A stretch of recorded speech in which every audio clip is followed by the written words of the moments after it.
Welcome to the latest installment of the Sharp Best Ball Show. I'm your host, Tod Burros, and we will be joined this week by Justin Herzig, another returning champion. Justin took down Best Ball Mania 1 and does great work on Best Ball for Establish the Run.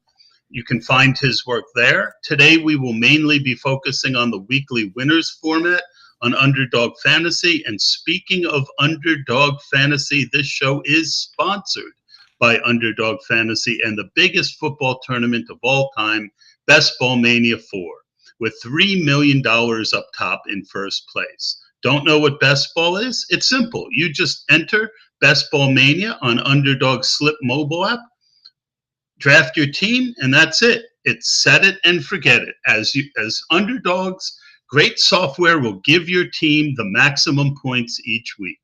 Also, as mentioned, we are going to talk about Underdog's weekly winners contest, a unique new contest to the best ball space, where each week prizes will be given up to $20,000 and unique strategies are needed to take it down. Go to Underdog's mobile app and sign up or sign up on your browser and add the code SHARPKIT, and you'll get 40 articles from us over at Sharp Football meant to take down the top prize, as well as Underdog will match your first $100. Go to Underdog Fantasy, promo code SHARPKIT, and sign up today. Justin, welcome. Thank you, Todd. Great to be here. Good to always chat with you. I'm excited for the conversation. I am too. Before we get into weekly winners, I think what everyone wants to hear from us right now, Justin, is our take on the Ezekiel Elliott and or Dalvin Cook landing spots and what it does to both their ADP and the ADP of Breece Hall and, of course, the other guy whose name I just completely spaced on. Breece Hall and Rhamondre Stevenson.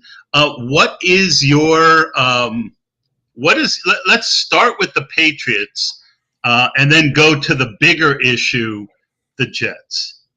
Yeah, so with the Patriots, it's interesting. I haven't understood why Rhamondre has really stayed with his ADP of that kind of early mid third round. Like I think his ADP was primarily staying around like 28. When I think like all the signs were pointing to he was not going to be a workhorse. They were going to bring someone else in, or if they didn't bring someone else in, it was because they felt pretty confident in Pierre Strong or Kevin Harris, and that one of those two was then going to, give Rhamondre a substantial breather, whether it's on early downs, whether it's goal line work. Like we knew there was always something there. So for me, I always had Rhamondre kind of in that early fourth round or maybe late third, around that like 34 to 38 pick wise. And so for me, I think this signing, it drops him now to even a little beyond that range, because the amount of money that Zeke got, even if we in the industry don't believe Zeke is still has that pop, that talent, the money that he signed for, the way that kind of coaches think of him from even that draft capital back in the day, I'm still expecting like Zeke to play a role, steal touchdowns. And so I think Rhamondre should probably go in that maybe late 40s, mid 40s area. That's a little. I'd say late 30s, early 40s area.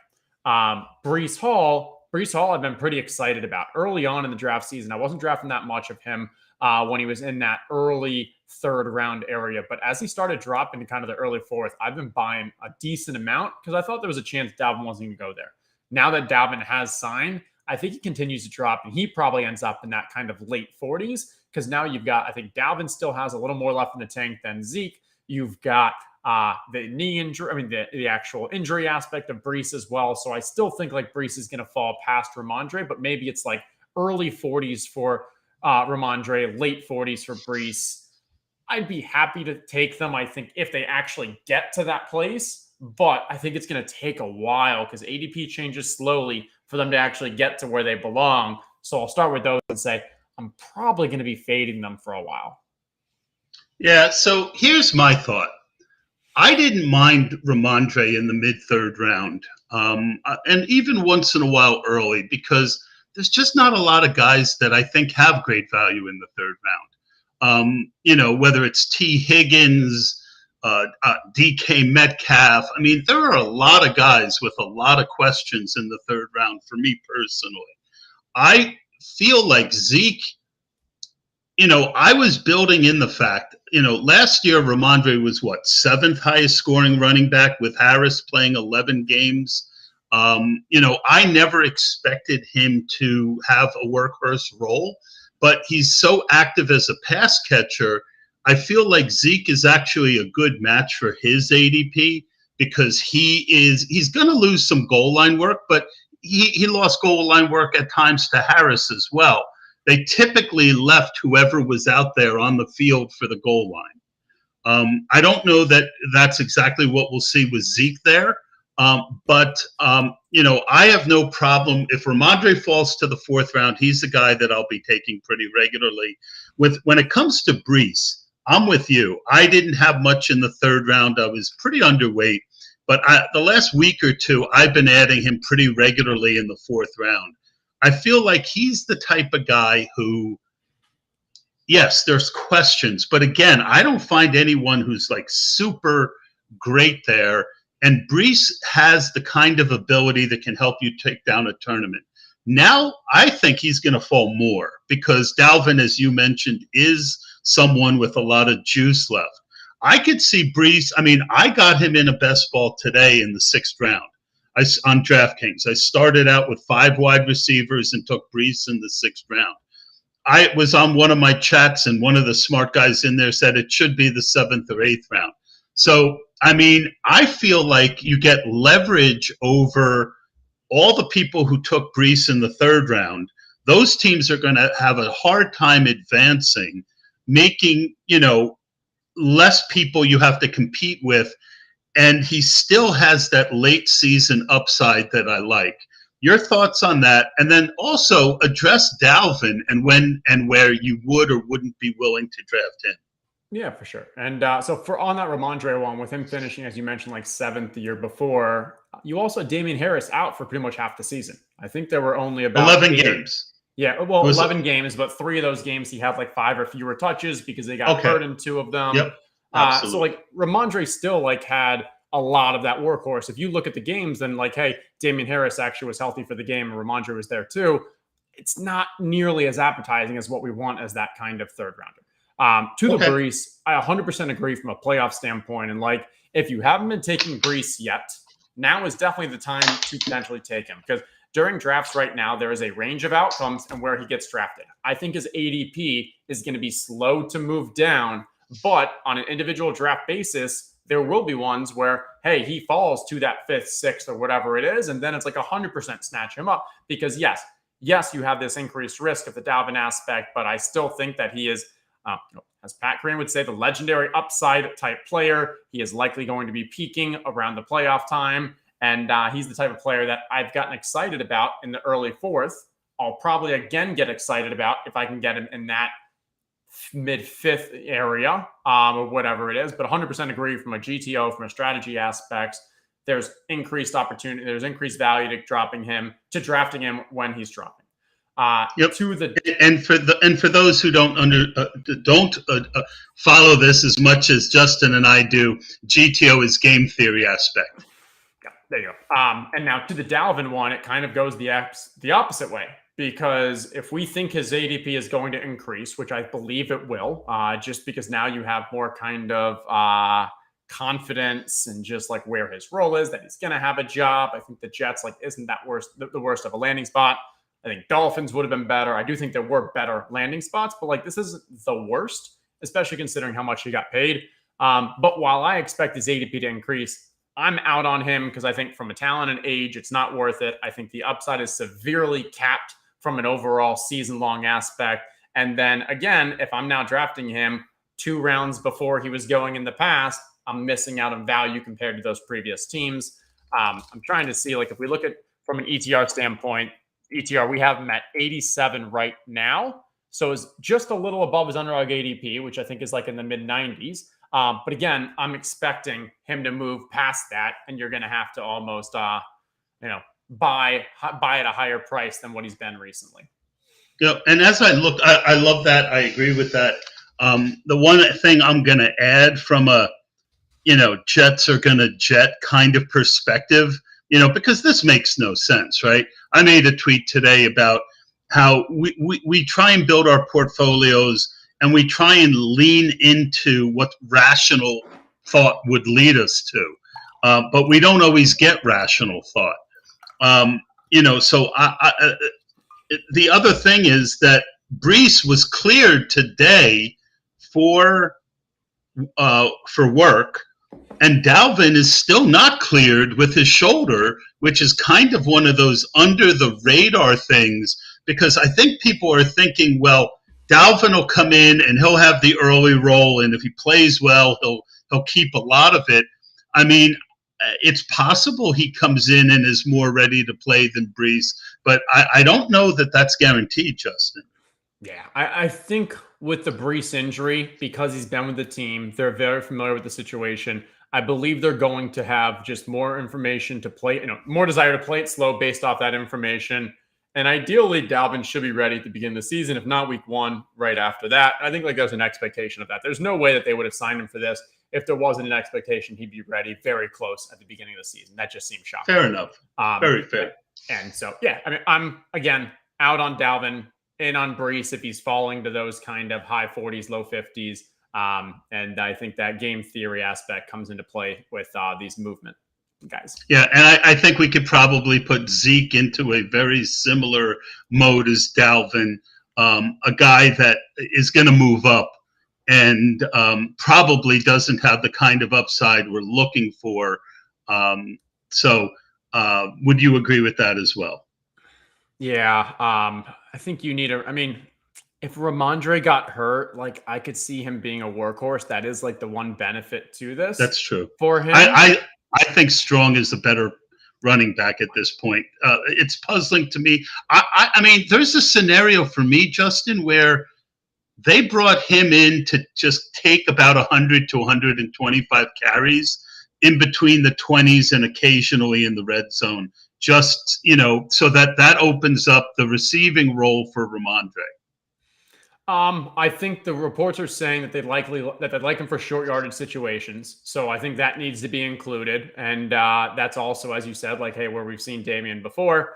And so I think that was kind of a gap that needed to be filled. But definitely agree with you that I don't consider Ezekiel Elliott a threat to overtaking Rhamondre. But I think if they actually like Pierre Strong, they wouldn't have signed Zeke. If they actually liked what they had behind him, and I think that's what they were hoping. I think they waited to sign Zeke or waited to sign Fournette or whoever because they were hoping that whoever that number 2 is was going to shine in preseason, in training camp, and that didn't happen. So I think those guys' chances are kind of gone, and this is a Rhamondre Zeke show. If Rhamondre gets hurt, gosh, it's ugly, but Zeke probably turns into a top 20 back. That's a fair point. And with that, we will cycle over to weekly winners.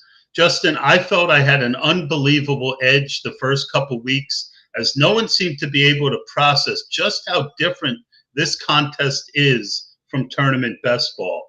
And about a week and a half in, I saw your tweet where you said that you had looked deeper into this format and that we needed to throw out almost everything we know about best ball to compete. I am so glad that not everyone has changed their mind like you did. And I do think there remains a significant edge right now in weekly winners. Would you agree with that? And what edges are you seeing in the weekly winners streets? Yeah, I would say definitely edge. I enjoy this tournament from a strategy aspect a lot. There's some constructive feedback that I'd provide where I think the min cash of the $10 out of $15 each week unfortunately kind of keeps the top end prizes lower, and that's why it's filling slower. But I think from a pure strategy aspects, I really like this tournament. For me, when I think through what the best ball ecosystem looks like right now, so many people are drafting based off the data, the analysis, the takes that are all kind of baked off the same thing, which is underdog best ball mania data. That's what we have. That's where there's been some amazing research. Leone's manifesto, so many other people that have been all the data bowl aspects that have come out of it, all of these findings. And those are about how to thrive, how to succeed in the best ball mania environment. And some of them focus on week 17. But in general, they're all focusing on advance rate. And when we think of advance rate, you need to have floor and median outcomes to actually propel your portfolio and your teams forward. Those floor and median outcomes are completely irrelevant in this structure. So thinking how to draft where you're purely focusing on how can you hit those top 1%, top 0.1% outcomes, and completely giving in to all of the safety, all of the mean, all of the floor aspects that come into play is really a way that you need to kind of be rethinking that way that you draft. Yeah. So for me, my initial thought, and I'm not a numbers guy like you are, like some other people are. It's just not part of my ability to do that. But just from a game theory perspective, the light went on for me after a day or two when I realized that really where each team really should be focused on one result, right? And the more that you remember from Mike Leone's manifesto, he talked about how the more active players you have, the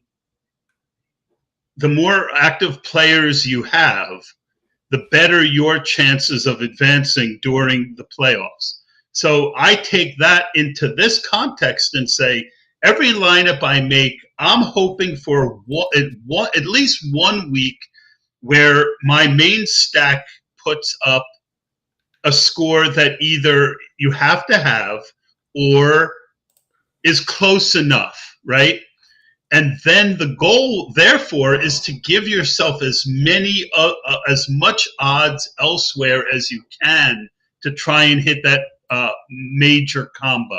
Your thoughts on that? I compare it to it's more like a sniper bullet. Okay. I like that. So when I saw your early drafts, I definitely thought that, okay, he definitely understands from general idea of like similar things to what I'm thinking. And a lot of that was like the ideas of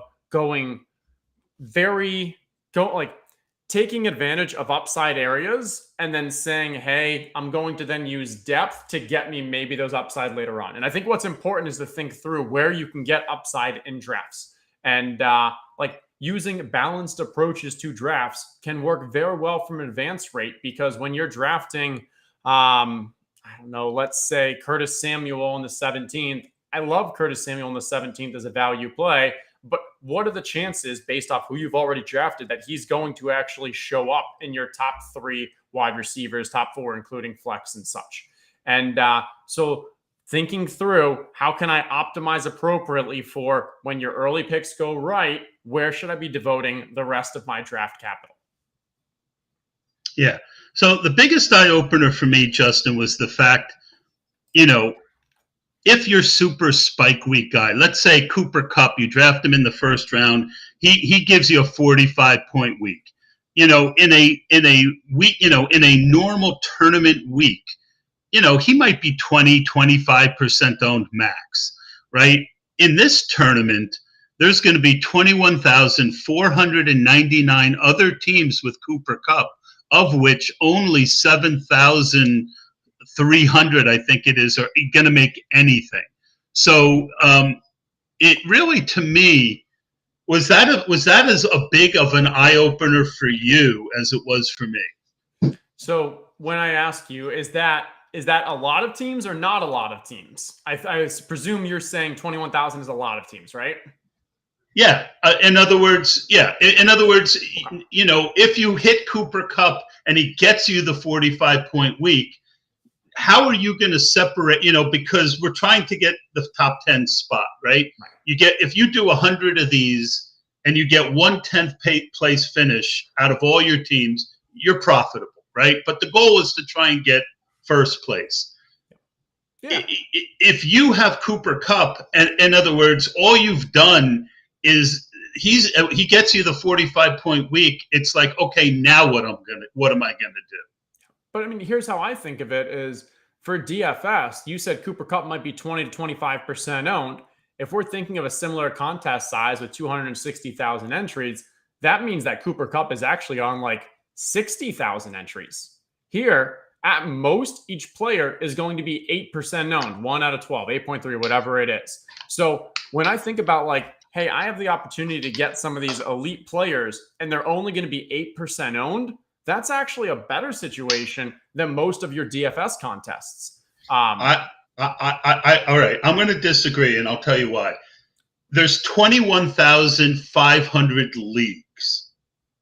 Every single one of those leagues are going to have Cooper Kupp. Right. From a perspective of DFS, it's 100% ownership.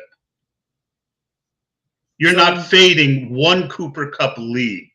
Okay, so in DFS, if there's a $260,000 person entry tournament, and 8% of lineups choose to use Cooper Kupp, you're competing against 21,499 other lineups that have Cooper Kupp, right? Okay. That's the same thing here. But in those tournaments, a lot of those elite guys are actually, as you say, 20, 25% owned. So now I'm getting actually these elite guys, and when my elite guy goes off, I'm actually getting them at like 8% ownership, which from a DFS standpoint, you're pretty happy about. Because then it's, okay, how do I start getting unique elsewhere? And that's where the conversation for me begins, because in DFS, if I'm taking Cooper Kupp, he's $9,200 salary, he's very expensive. A lot of the lineups start looking pretty similar, because if you go expensive Cooper Kupp, you're probably going Matthew Stafford and stacking him. Okay. You probably are now going to go cheap running backs because you've got this expensive wide receiver. You're definitely going cheap tight end. You can't go Cooper Kupp and Travis Kelce. That's too expensive.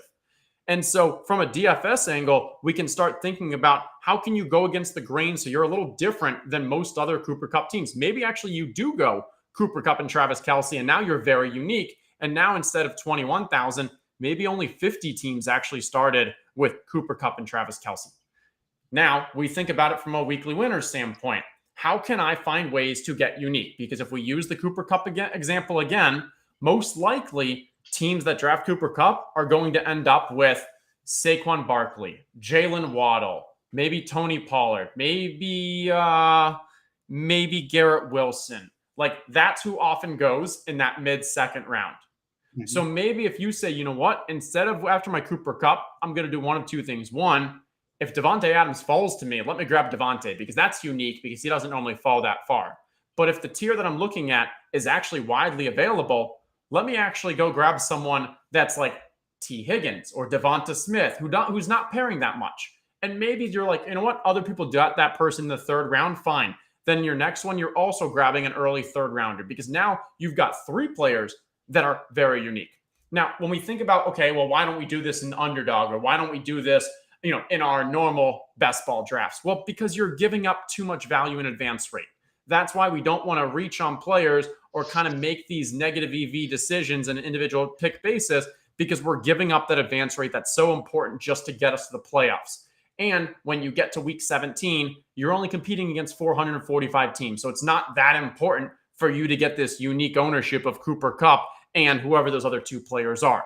But in this format, it doesn't matter if you're actually giving up a couple weeks where you gave up some projected points, you gave up some median. It doesn't matter if it's like, hey, you have some really bad weeks, because each week you have to beat out 260,000 other entries to really make this worth it. So how can you find ways to get unique with that combinatorial ownership aspect? And that's how I take Cooper Kupp from being one of 21,000 to maybe I've got Cooper Kupp and two guys that's really only one of 10. Yeah, so I like that, and I've thought of that. It hasn't been the main way that I've done it. The way that I've done it is to try and maintain the value but be different. So, it's kind of taking a page out of your tournament book of being fragile at one of the other positions, the running back. So typically what I'll do, one of the sneaky kind of things about this is, on the weeks where Kupp hits, that you've got one of your wide receiver spots filled, right? So I'm more likely to, whoever I designate in this lineup as my super spike week guy, that is the position that I tend to be fragile at. So I'll go 6 early wide receivers, and then I will use a lot of players at the running back position. So what I've been doing is mixing in fragility with with what you're talking about as a way to be different. I think both ways can work. Your thoughts? Yeah, no, I think that's definitely a play as well. And for me, that gives me, it's not so much from a uniqueness angle, but it's more for me of a, hey, this is a strong way to draft where I'm optimizing for, I've got 3 or 4 players that are elite upside in those first couple rounds. Maybe I went 4 wide receivers or something. And then later on, I'm going to use depth and just throw in a whole bunch of running backs and I hope that amongst my 9 running backs, I'm getting 2 or 3 to actually plug into my lineup. And I think that what you're saying is, hey, where you're elite, be fragile. Where you are struggling, go for depth, go for volume, and hope that you can kind of match these together. And then it's also, I mean, you think through, okay, who my players are, what works from a weekly standpoint, which running backs do I want? Am I trying to win early on? Do I want to focus on a Jamal Williams later on? Or in that same pick, do I want to go for a trying to think who's just after him. I don't know. Roshan Johnson's a little further down, but like, or Roshan where I'm focusing on the latter half. Right. Yep. I don't know if I'm, go for it. I was going to say, I don't know if I'm able, but I'd love to kind of share my screen and go through one tweet I put out. Yeah. Awesome. If you look at it and you go to the right next to your camera, there's a button. Yep. Okay. Are you able to see this screen? Yep. It's very small, but we can see it. Okay. I'll pump it up. Okay. So woke up, drafted Cooper Kupp and Stephon Diggs in a weekly winners. Initially, that's just a very unique combination. We agree, right? Absolutely. And so in that draft, like, okay, I've got this unique combo. That's one easy way where like Stephon Diggs somehow fell to me. Cooper Kupp also fell too. I then posted the entire team here and I can kind of talk through it, but there were jokes because some people didn't know it was a weekly winners and such, but like even people who did know it was a weekly winners, I was still getting a ton of crap for taking only 6 wide receivers and taking 4 tight ends, even though I drafted George Kittle. And for me in this structure, when I think through like what I was going for here, I have Cooper Kupp and Stephon Diggs, which is a very unique combo. And so my chance of winning is going to be when Cooper Kupp and Stephon Diggs just put together the 2 highest scoring weeks. What can I now do with the rest of my team so that when those 2 blow up, I can really give myself upside at all other positions. And so from the top, it's Fields and Purdy. I did Purdy because I've got the double stack with Ayuk and Kittle. And most importantly, down here with this Kittle aspect is when you're looking at the end of drafts, we're looking at Isaiah Likely. We're looking at Higbee. Like if you're comparing the wide receivers that are available here versus the tight ends, what's more likely on a weekly basis? That Tyler Higbee outscores George Kittle and puts up like a good enough week that other tight ends also don't do well, or that I'm drafting, I don't know, we'll use Van Jefferson around the same place, and Van Jefferson not only outscores my other elite guys, but also outscores the competition's wide receivers there as well. So when you can think through, how can I take advantage of different parts of the draft where the likeliness of the outcome for them to outscore the rest of their position, tight ends at the end made a lot of sense for this, even though I invested heavily in George Kittle. Yeah, I love that. So I think another one of my big strategies for this contest is I really feel like tight end is a position where you can separate, right? Because it's so touchdown dependent and it's half PPR, being able to access whatever the big tight end scorer that week is, I'm all in for, and I approach it very similar to the way you do, because while we do see the elite tight ends have more big weeks than anyone else, we also get a bunch of random guys throughout each year who have 2 touchdown games that help them separate. So I am very, very often taking one of the top tight ends, that tier of Mark Andrews through, say, Kyle Pitts. And that includes Waller now since he's moved up. And then I'm taking 2 or 3 later tight ends Because most of my drafts, I'm only doing one quarterback. I do two sometimes, and I get why you did two here. So talk about your quarterback strategy, and I think we're saying the same things on tight end, correct? Yeah, so for the tight end, completely agree with what you're saying. I think there's one additional point that's worth calling out. In that, yes, it is easiest for the elite tight ends or for tight ends just that have big weeks to separate from the field. So that's a good argument for grabbing an elite one. It's also a good argument for grabbing volume, and maybe you hit on that right one. But what we kind of ignore is that 40% of weeks or so, no tight end separates from the field. And in those weeks, how do you separate yourself from the others? Well, one is you didn't draft and spend capital on that elite tight end. And so that allows you just to have another extra player. Or you, even though you didn't separate, you got the tight end that at least beat the others by 3, maybe by 4 or 5. And you did it at a low draft capital. And it is far more likely that a late tight end is able to, one, have a week where no tight end goes off 40% of the time or something. And 2, those late tight ends actually beat your early picks, even if it is by only a couple points. Compare how likely that's to happen at running back or wide receiver. Wide receiver, I'm going to tell you that no wide receiver went off that day, and this wide receiver actually got close and beat them. Like, that's just extremely unlikely because there's so many more at that position. But for the tight ends, especially last year, you had Kelsey and everyone else. Weeks that Kelsey didn't go off, there's a chance that no one went off. Or if it did, it's Cole Kmet went off with 2 touchdowns for 30 yards or something, or one of these late tight ends that went like for a touchdown in 60 or something. So agree with the tight ends, but I think there's also, we need to play for. Leone actually likes to do this for his small field tournaments. When the weeks are shit, how do you build a team that capitalizes on that week? And I think that's a weekly winner strategy as well, as when, hey, just no one goes off. How do we build the right team in that environment? I think that is a very, very good point.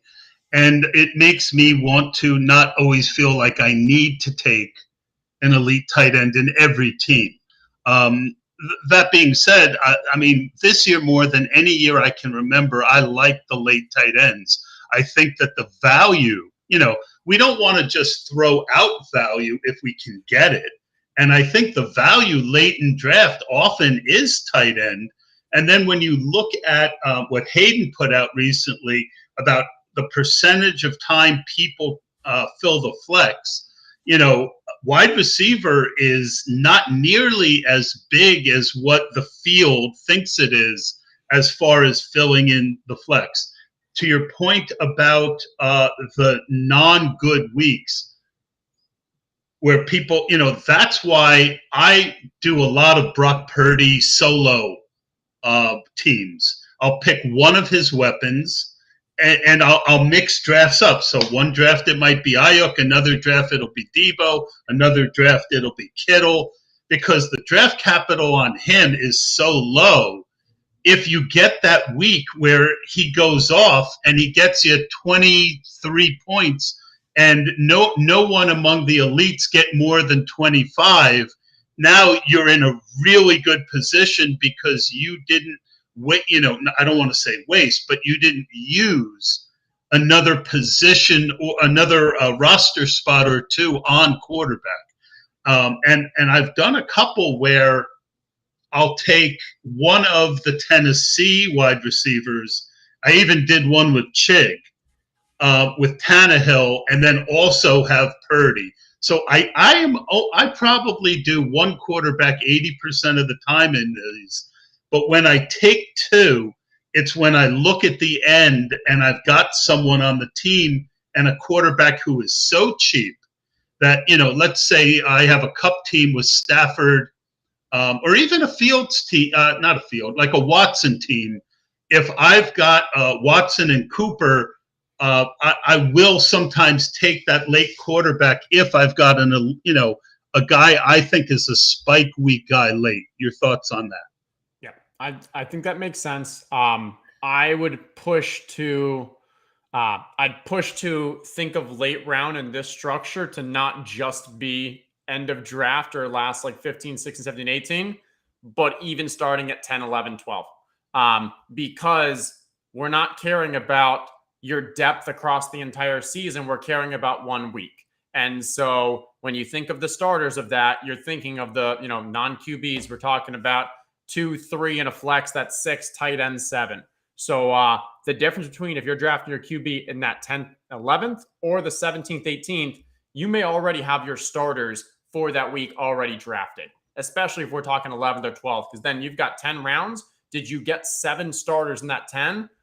For high upside, like decent chance you did. So while we think of like drafts as 17th rounders so much different than 11th or 12th in traditional formats, in this best ball one, I really like going after those 10th, 11th, 12th round ones because it allows me to go as elite as I can early on, but now I'm not giving up the kind of upside and just value with the quarterbacks aspect. And so my highest own is Anthony Richardson. I've got 24%. I've got a bunch of Daniel Jones. And then I've got a bunch of like Deshaun Watson, Tua, those guys who from a weekly standpoint, they stack well, and I'm not giving up substantial kind of elite value. This isn't to say I'm not against elite type QB. I still think elite QB works really well for this format. But if I'm waiting, I don't think there's as much value to waiting till 15, 16, 17 and just going 1, because you could draft 1 in 10, 11, 12, and you're just providing yourselves with more outs. I love that, and it's in line with what I've been pretty much doing. I want to look at something real quick. I'm so less concerned with ownership in weekly winners that I really haven't looked. So I've got almost 20% Justin Fields, 15% Brock Purdy, 13% Tua, 10% Trevor Lawrence, 10% Ryan Tannehill, and 9% Daniel Jones, 7% Aaron Rodgers. So basically what I'm saying there is I agree with you, because as early as the elite quarterbacks have gone this year compared to historical in traditional best ball, they go even earlier in weekly winners. And a lot of my Fields ownership was before he, when he was still in the 5th round. When this first started, I did probably 4 or 5 Justin Fields right off the bat because I felt he was underpriced in this format. I really don't have much of the elite guys, so I guess I'm building kind of for that, what you talk about, the weeks where, those guys don't go off as much, or I'm hoping that, if Josh Allen goes for 35, maybe it's not all through Steph Diggs. Anyway, I'd say thoughts, but I really didn't have a question in there. No worries. All right. So I do think that I've even made some Tua, Mike White lineups where I'll throw him in the 20th round because I got both Waddle and Tyreek. And I had one lineup where I waited 2 rounds before I took Tua. I got him in like the 90s. Because I said I got both Hill and Waddle. Let me try and stretch this out and see if I get value. Are there any other strategies that I haven't thought of that you have that we haven't covered so far with weekly winners?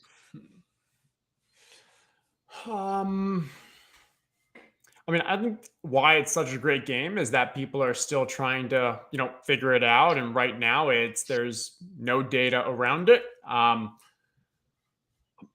Even myself, like I'm a little hesitant to put everything I've thought through out there because one is like, I think there is some edge, and I completely don't want to just, hey, give everything out. But the other thing is I know that I have a bit of a platform, and if I start kind of spewing things that I think are true, but then they end up not being, like, I really don't want to just completely influence based off like what I'm thinking around, like, I don't know, historical data that's not even like underdog tournament data. It's like literally field data, and then figuring out what we think is going to happen and what kind of teams can look like. I think one thing to reference that we didn't talk about is roster construction from a, traditionally we do something like 2, 6, 7, 3. You can give like some minor variation from there. That gets completely thrown out the window. I've done many of these that are 1, 4, 11. I don't know. I'm trying to think what Matt, maybe 1 4 10 3, 1 4 9 4. I've done ones where it's like 4 wide receivers. I think maybe I did 5. I don't know. I've done 4. I've done either 4 or 5 wide receivers and then gone heavy at like the running back. If I've done like Kelsey and Mahomes, I'll definitely go 1-1 there. And then depending on what the rest of it looks like, I'm either going something like 8-8, 6-10. Like there's a lot of variations that I guess at the end of the day, we care about roster construction in best ball because of advance rates. You don't want to draft only one because you care, those zeros hurt you. In this, a 0 is kind of the same thing as getting a 10 or a 12 in most weeks. You're not placing. So don't kind of try to get a balanced build if you're doing it just from a roster construction angle. Yeah. And I am more concerned with out of the so-called best ball experts, right? You got to know your role and who you are. I tend to be more of a stickler for the rules than some guys, right? I'm always very concerned with injuries and player exposure. I'm very concerned with roster construction and advance rate, maybe more than the average guy. That's why I love this so much, because when the light bulb went on, Justin, it's just an amazing amount of fun to take all that stuff and say, fuck, F it, right? I don't have to worry about roster construction. I don't have to worry about exposures. I can build the team of my dreams because all I want is for that team to give me that 1 week where I get a top 10 finish, and that pays off, pretty much everything that at least I'm going to be doing with weekly winners. Is it as freeing for you as well? I definitely hear that. I just love the idea. I love games. I love thinking through new games, and I love thinking through new strategies. And while I think like best ball traditional format still is a game, still has some strategy, still has a lot of things we can learn, where we are in its current form is kind of boxed in.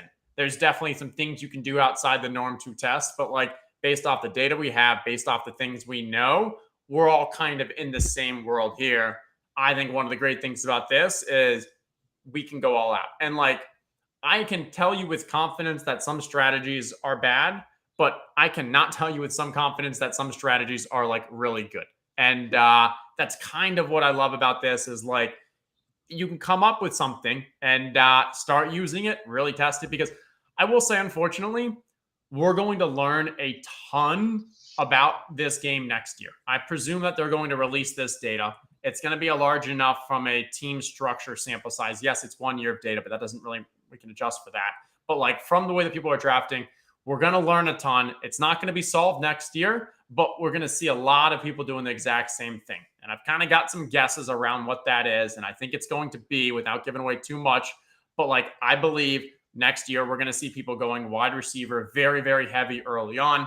I think we're going to see tight ends other than the elite kind of going very late and going a volume approach. I think running backs is also going to turn into a volume approach because you have more of a chance to kind of match the elite ones with mid and later running backs than you do with mid and later wide receivers. That's not being adjusted for right now. That's what I believe. I'm trying not to preach it or push it too much because it could be wrong. And like, I'm only working from what I've been able to put together from a data standpoint. But that's what I think we're going to see. And hey, we'll come back next year, Todd. We'll see how wrong or maybe right I was. But it'll be interesting. This year is definitely the Wild Wild West for it. Next year will be, okay, since we're all doing this, what's the next step?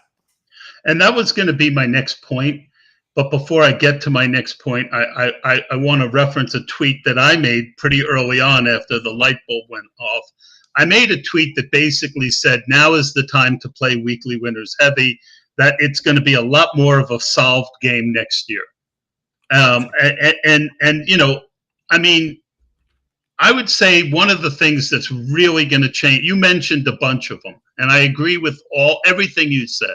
But I think one quarterback is going to be a lot more popular next year than it is currently.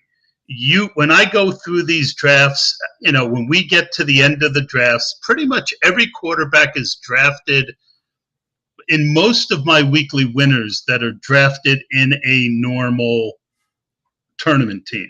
And I think that will change a tremendous amount next year because my personal guess is that one QB teams are going to win, not every week, but they're going to win enough that it becomes what most people are doing come next year. Thoughts? I disagree. Okay. And I think there's a sample bias. I'm not saying that what you're saying is wrong or what they should be doing, but not enough people are drafting mid and late QBs by themselves to prove that out in my mind. And what I mean by that is we're going to see in weeks that Daniel Jones was the number one QB. You optimally maybe only should have had Daniel Jones in that lineup, but way too many people, so many people right now, you're like, of the people who have Daniel Jones, I'm making this number up, but let's say 90% are doing it with another QB. So even though that 10% is actually more optimally constructed than the other 90%, the other 90% just by sheer brute force and player combinations is going to win more often than the 10% that's Daniel Jones. So if you isolate this, and this is what we would need to do from like we do it from an advanced rate and such, but you isolate and show, okay, the teams that drafted one QB versus the ones that didn't, how many points or dollars did they actually gain on it? That's where I can see an argument for the one QB making sense. What I actually think is more of the optimal is if you're doing an earlier QB this year, it's probably top 5 times top 6. Or if you are heavily stacking, it makes sense just to go with that one QB. I think right now there's too many people who are just saying, hey, in the 14th round, you shouldn't grab that second QB because you already have a QB. But the truth is a 14th round pick in weekly winners for running back, for wide receiver is not that valuable. And if you can get a QB that is stacked with someone on your team, that's going to likely provide you more value to your team than trying to get that 15th round wide receiver or something. Yeah, and that's what Hayden said, and I absolutely think that has merit. It's not the way I'm playing it simply because, back to the availability thing, I would rather have more availability for the 1 week that my main stack hits. But I think it's certainly a very, very, very viable way of doing it. The last 2 things I want on weekly winners. The first one is if we could pause on that real quick, because I'm actually curious your take on this. Because a lot of our thought is around the stack, as you said, and you want to play for when your stack goes off. That you want to make sure, like when your primary stack goes off, you want to give yourself as many outs of the other picks, right? What Correct. If we right? Okay. What if I said, well, rather than my stack, what if like when my top 2 running backs go off, I want to give myself as many other outs with my other picks, especially. Absolutely, yeah, absolutely. That is okay. I didn't phrase that as well as I wanted because there are plenty of teams that I build around Christian McCaffrey, and I don't have a quarterback with him. Those teams, I'm going to, that was actually my first idea for this whole thing, was to take a Christian McCaffrey, a Jonathan Taylor, and then, 2 or 3, this is before the whole Taylor thing happened, and then 2 or 3 very late running backs, and then just build around that assumption. So I should have phrased it more that whatever your super spike week idea is for that team, that you want to give yourself as many outs as possible for when that hits. I like that a lot. And in those examples, if you went Mahomes and Kelsey, those are what you're playing for the spike weeks. Don't draft another QB, another another tight end. If you went Justin Herbert with Keenan Allen and I don't know, maybe you went for Quentin Johnston or something, like, yeah, it's not worth taking another quarterback because you've already invested so much in that offense, in that team. But I think where people are missing, which you just said accurate, which I love, is that, well, but what if you invested heavily in your running backs? And when those running backs hit well, maybe, yes, you're let's not use Tua. Let's use Daniel Jones and Darren Waller. Yes, you have Daniel Jones and Darren Waller, but maybe, you know what? That stack also isn't always going to hit. So when your running backs hit, you also want to set yourself up with a Anthony Richardson, I don't know, or Deshaun Watson and David Njoku. Same idea. I guess maybe a little harder with the ADPs and stuff. But then it's as you're saying, I've invested heavily in this top. I'm winning when these guys at the very top go off. For me, these are running backs. So let me provide myself with some more outs for the rest of the draft, and correlated outs, particularly with a QB and a tight end or QB and wide receiver stacks. Yep. All right. Absolutely. And that was the big idea.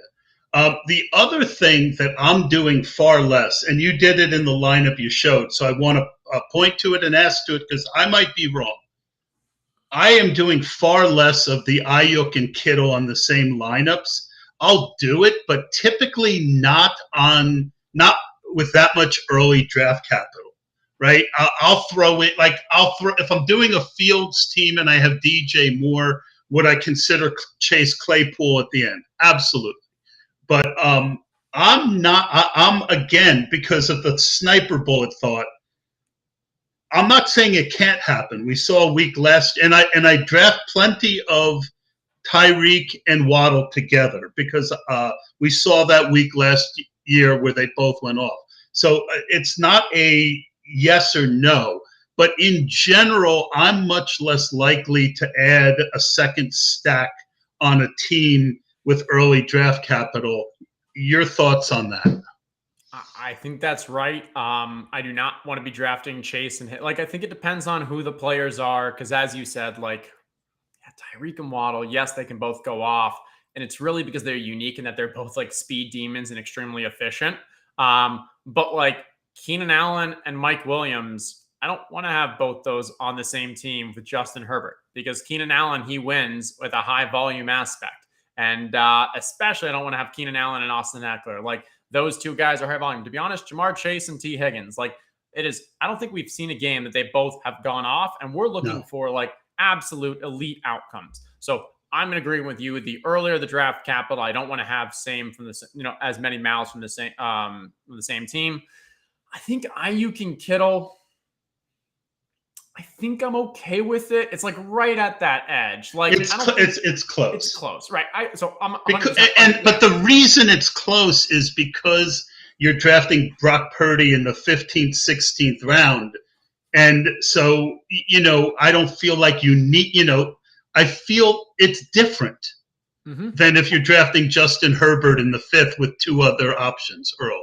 Right. Yeah. I'm devoting a 5th and a 7th rounder to those two. And then that's kind of all my draft capital I have to expend because I don't really care about the Purdy in the 17th or whatever. But as you said with the Herbert, you're devoting 3rd, 4th, 5th or something.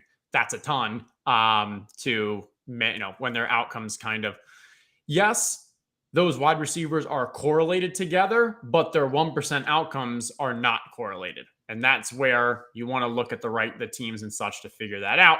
I think another thing that's kind of worth noting here is the one-off wide receivers. I don't know how to succinctly state this, but I'll use Michael Pittman as an example. I don't love drafting Michael Pittman on my weekly winners teams when I don't have Anthony Richardson, because in weeks that Michael Pittman has a great week, Anthony Richardson probably also had a fantastic week, because we already know he's getting 80 yards, 60 yards rushing on the ground. If he also threw for 200 yards, Pittman had 158, 2 touchdowns, whatever. Now I've got to beat Anthony Richardson with my QB. I'd rather say, instead of Michael Pittman, give me Mike Evans, because Mike Evans, we know, a QB who's not rushing as much. I guess Jordan Addison's a better example, because Kirk Cousins is not doing anything on the ground. If Jordan Addison has a big week, he's a great one-off on my team, because just him having a big week doesn't mean Kirk Cousins had to have had a big week as well. So when I think through one-off, that's another thing where think about the player you're getting it right. What else kind of happens? Because if Addison has a huge game, Jefferson's probably not having a good game. So that's, I guess, he could be having a good game. But from the 1% outcomes and such, anything is possible. Throw it in the wind. But a general idea of like that Pittman one is something I've been trying to internalize and figure out. And I think DJ Moore, Michael Pittman, maybe Darren Waller, but like these quarterbacks that have rushing kind of expectation, if we know they're also getting it done in the air, that's the QB you probably want. So why are you kind of going against that uphill battle? That's one I hadn't thought of at all. I do think it has merit. With Pittman, I don't mind it because he falls so far in drafts. And, in the 7th round, Michael Pittman can get me 20 points. He might not be the guy that wins it for me, but he is a solid piece that helps me get to the top. But I absolutely think there's merit there. I was going to ask you one other question on how you're handling exposure down the stretch here. I blend my exposure, especially early, because there's so much value out there and so much unknown out there. Now, a lot of the value disappears as we actually see, more pieces of the puzzle filled in. We've got about 2 minutes. I'm really focusing on my conviction plays right now and building up my exposure toward the end. Do you like that strategy? Is it something that you think of? Yeah, I think conviction makes sense. I think for me, maybe because I'm less confident on my conviction, I'm more likely going for things that I know are to be true, such as unique combinatorial pairings, because I know what's been drafted previously. So if I can get this unique aspect, I know that to be true. Whether or not the player takes is accurate doesn't actually matter. I'm just making a bet that, hey, if it does work, this is unique. Similar to uniqueness in the 18th round, I know which running backs, which wide receivers have not been drafted the first 2/3 of BBM or weekly winners or whatever tournament we're talking about. So getting unique aspects, I can know that I'm getting that to this point. So I think that's great. The other thing that I'm working on right now is we talked about this earlier. I think ADPs, while we expect it to be efficient, they are very slow to change. So when we have opportunities where we think there's going to be movement, getting ahead of that now, even if you expect like that player is still going to keep going, I think there's value. For me right now, an example is Raheem Mostert. I think that he is going to have a more major role in that offense than people are expecting, especially to start the season. I think he's a screaming value, so I'm willing to draft him at kind of the 135 to 140 range, which is like a round to a round and a half before he goes.